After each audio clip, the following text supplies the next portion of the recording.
Fala pessoal, tudo bom? Felipe Moraes aqui, eu sou sócio da FM Consultoria, uma empresa voltada a posicionamento de marca, branding, inovação, pesquisa. E hoje eu vou falando de pesquisa, hoje eu vou falar sobre o perfil do gamer brasileiro. Quem me acompanha aqui vai falar assim, pô Felipe, peraí, você já falou sobre isso, eu já falei um estudo de 2025, vamos falar do estudo agora de 2026. Mudou muita coisa? Eu vou ser bem honesto, não, mas eu acho que tem dados aqui que não tem na outra pesquisa, então eu resolvi trazer aqui para vocês. É um estudo da Pesquisa Game Brasil, né, a PGB, que é a principal pesquisa do mercado, é a principal referência do mercado. Como eu assino a newsletter deles, sempre que eles disponibilizam um material novo, um estudo novo, eles mandam por e-mail, eu baixei, li. Na de 2025 eu tinha um cliente que estava querendo entrar nessa área, então me ajudou bastante. Nessa de 2026, a princípio eu não tenho nenhum cliente que está querendo entrar na área de games, mas eu trouxe aqui como conteúdo, porque essa é a ideia desse podcast, né, do Pode Planejar Brand, que é esse podcast voltado a marketing, comunicação, inovação e posicionamento, né, apesar que o outro podcast que eu vou lançar em breve, acho que a partir de setembro já está no ar ali na Brazilian Times e na Fame Magazine, eu vou lançar. Esse podcast vai ser mais sobre posicionamento de marca, mas isso aqui a gente vai falar sobre isso. Bom, o estudo de 2026 apresenta queda versus o 2025 no hábito de consumo dos jogos digitais. Então, em 2025, 82,6% das pessoas consumiam jogos digitais. Este ano de 2026, segundo a pesquisa, 75,3% das pessoas consomem digitais. Dá mais ou menos uns 8%, fazendo uma conta bem de padaria, tá? Mas, vamos lá, a demografia não mudou muito. Eu fiz esse comparativo, a demografia não mudou muito. Vamos lá. Continua sendo mais mulheres que estão consumindo os jogos online, 52,8% de quem consome é mulher. Continua sendo algo mais classe BC, então 54,9% das pessoas que consomem games são classes BC, tá? Assim, um número bem expressivo. 36,5% das pessoas que consomem são da geração Z, que é dos 16 aos 29 anos. 33,7% da geração Y, de 33 a 45 anos, tá? Então, assim, a gente tem aí de 16 a 44 anos o grande público dos games. Tem gente que acha, game é coisa de molecada, Não, não é coisa de molecada, porque você tem um público muito grande, acima dos 40 anos, que está jogando. Ah, mas é um pessoal que compra pro filho. Não, não é um pessoal que compra pro filho. Olha a sua bolha e vamos expandir isso. Eu vou olhar a minha bolha, os meus amigos que têm mais de 40 anos, que jogam videogames, eles jogam mais videogames do que os filhos deles, tá? 31,2% tem uma renda familiar de 6.500 a 16.000. 30% uma renda familiar de 3.200 a 6.500. Ou seja, de 3.200 a 16.000 é mais ou menos a renda familiar. Lógico que é um pessoal com um pouco mais de condições financeiras para comprar o game, porque a gente sabe que game online não é uma coisa barata. Ah, mas Felipe, tem no celular, que é gratuito, né? Esses joguinhos, tipo o Blockbuster, que eu gosto pra caramba, eu jogo muito, que você fica jogando e fica parecendo um monte de propaganda, então você joga de graça? Tem, mas a gente tem aqui um crescimento, né, de pessoas, assim, um público maior de pessoas que ganham entre 6.500 e 16.500 reais. Tá? 44% das pessoas jogam pelo smartphone, 24% pelo console e 21% pelo computador. Isso não mudou muito, tá? O smartphone continua sendo o grande console para as pessoas jogarem. Por quê? Porque tem os joguinhos online, tem os joguinhos de celular e a gente tem hoje mais ou menos aproximadamente 260 milhões de celulares ativos no Brasil. Desses 260 milhões de celulares, aproximadamente 90% deles são smartphones. Existem ainda celulares que não são smartphones. Aliás, vem uma tendência até com essa nova geração, a geração Alpha, de ter celulares que não têm acesso a nada. São aqueles celulares antigos que é só para fazer ligação. Tem marcas que estão lançando modelos exatamente baseados nessa tendência, tá? Mas o smartphone ainda é o grande. 66,3% das mulheres preferem jogar nos smartphones. 59,1% dos homens preferem jogar via console, né? Ou seja, ligar o computador na televisão e jogar. 66,4% dos homens preferem PC e computador, tá? Lógico, isso aqui, mas por que não bateu? Porque não é uma pesquisa que você tem uma resposta. A pesquisa pergunta assim, qual device, qual aparelho você prefere jogar? Tem celular, PC e console, celular PC e console. Aí você marca, celular, PC, você marca assim, qual é o primeiro, segundo e terceiro, e eles fazem essa pesquisa aqui. Quem joga pelo smartphone fica de 2 a 4 horas por semana jogando. Quem joga pelo console e PC fica de 8 a 20 horas por semana jogando. Ou seja, console e PC, você tem mais horas jogando. Como é que eu posso pensar nisso? Será que as pessoas jogam menos no celular porque o celular tem mais atrativos, como as redes sociais, como os vídeos? Que aí eu fico jogando, eu paro, vou jogar? Não sei, porque teoricamente as pessoas deveriam jogar mais no celular, porque você fica mais tempo com o celular, e o celular você pode jogar de qualquer lugar, do PC e do console você não pode jogar de qualquer lugar. Eu tô aqui no meio do parque, aqui no Museu do Ipiranga, né? Aqui no parque do museu, e eu posso agora sentar aqui, acabar de gravar, pegar o celular e jogar meu Blockbuster. Mas eu não posso, eu não tenho videogame, eu não gosto muito, mas eu não posso pegar um PlayStation e jogar aqui. Então, na teoria, o celular deveria ser maior, e não é.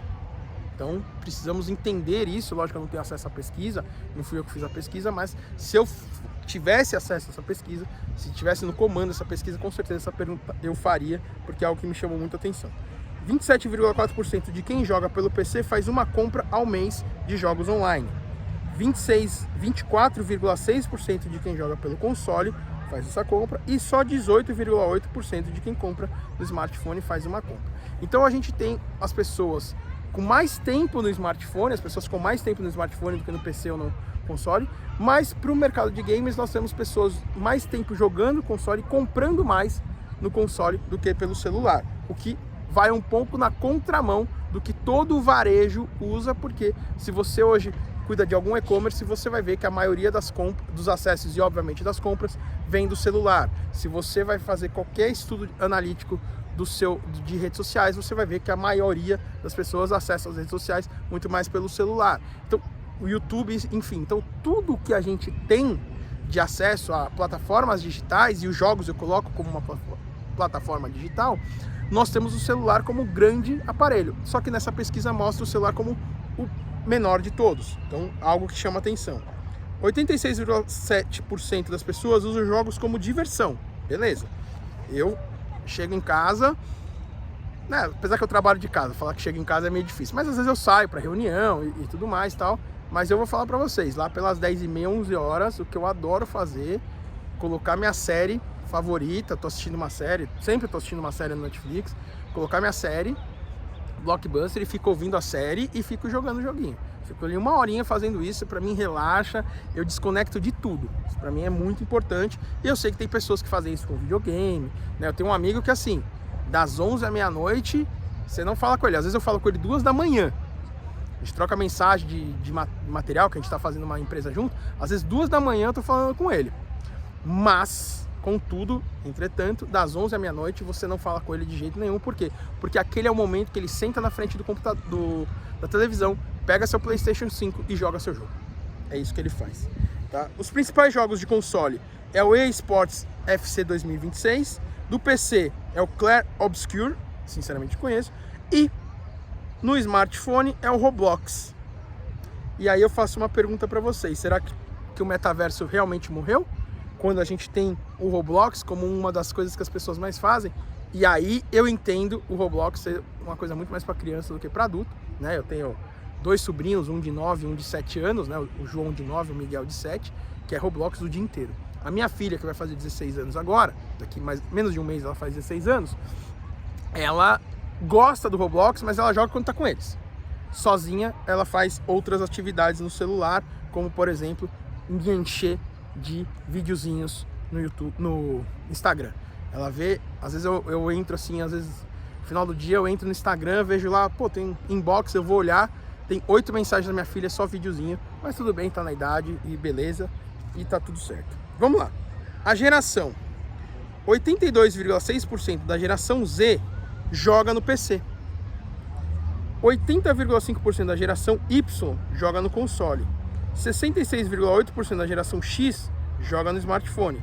E 49,3% da geração Baby Boomers também joga no smartphone. Tem muitos jogos para o pessoal da melhor idade, né, que antes era a terceira idade, hoje é a melhor idade, que são usados nos jogos, e os Baby Boomers já tem uma galera que já tá, né, que já passou dos 65 anos, já é considerada a terceira idade ou a melhor idade. 44% das pessoas compram jogos antigos pelo preço. 59,8% assistem filmes adaptados de jogos online. Essa é uma tendência legal, né? Teve Minecraft aí, teve Lara Croft lá atrás. Então tem jogos, né, que estouram como jogos online e viram filmes. Como o inverso também, quando a gente vê hoje a plataforma Lego. Eu sou muito fã do Lego, desde pequeno eu brinco com Lego. Até hoje, eu tenho lá na minha casa, eu tenho uma Harley Davidson de Lego, eu tenho 2 Ferraris de Lego, eu tenho o carro do Caça-Fantasmas de Lego. Eu adoro o Lego, tô já quase assim, né, me motivando a comprar a McLaren do Senna de Lego, que agora eu tô meio num momento complicado de mudança de apartamento, não tô afim de comprar nada agora, quando eu me estabilizar eu vou comprar. Então eu gosto muito de Lego. O Lego, ele tem essa plataforma, então ele surgiu como um brinquedo, hoje ele é filme, hoje ele é videogame, hoje ele é história em quadrinho, hoje o Lego expandiu a sua marca para vários produtos e obviamente tem muitos consumidores aqui. Então o que a gente pode fazer? Falar de conclusão é que o mercado é enorme e está muito longe de ser algo para criança.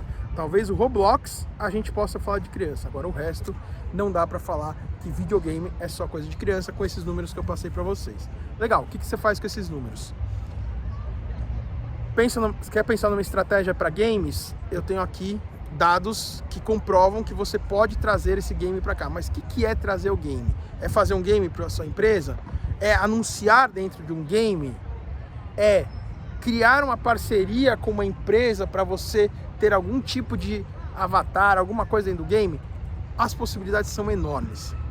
Eu vou falar para vocês que eu já trabalhei numa empresa onde tinha esses jogos online e a gente vendia, né? A empresa, o meu papel dentro era fazer o planejamento para as marcas e colocar no time comercial e eles vendiam isso para as marcas. Então, por exemplo, a gente fez uma vez uma campanha para ADs, né? Mostrando que você podia fazer bolos e doces com ADs dentro de um jogo online que era uma cozinha, era uma lanchonete. E para vocês terem uma ideia, a gente conseguiu 12 milhões de impactos únicos em 30 dias de pessoas que viram o ADs como uma marca que poderia fazer bolos. As pessoas não tinham essa noção. Então a gente conseguiu colocar na cabeça de 12 milhões de pessoas no Brasil que podia fazer isso. Então esse é um case que eu estou contando para vocês aqui, para vocês entenderem o que dá para fazer no mercado de games. É só isso? Não, não é. Pô, Felipe, mas é muito difícil você desenvolver um game para uma marca. Não, não é difícil, principalmente hoje com as ferramentas de inteligência artificial. Ah, é muito caro? Não, hoje não é mais tão caro, principalmente com a inteligência artificial. Então fica aqui a dica para vocês. Obrigado.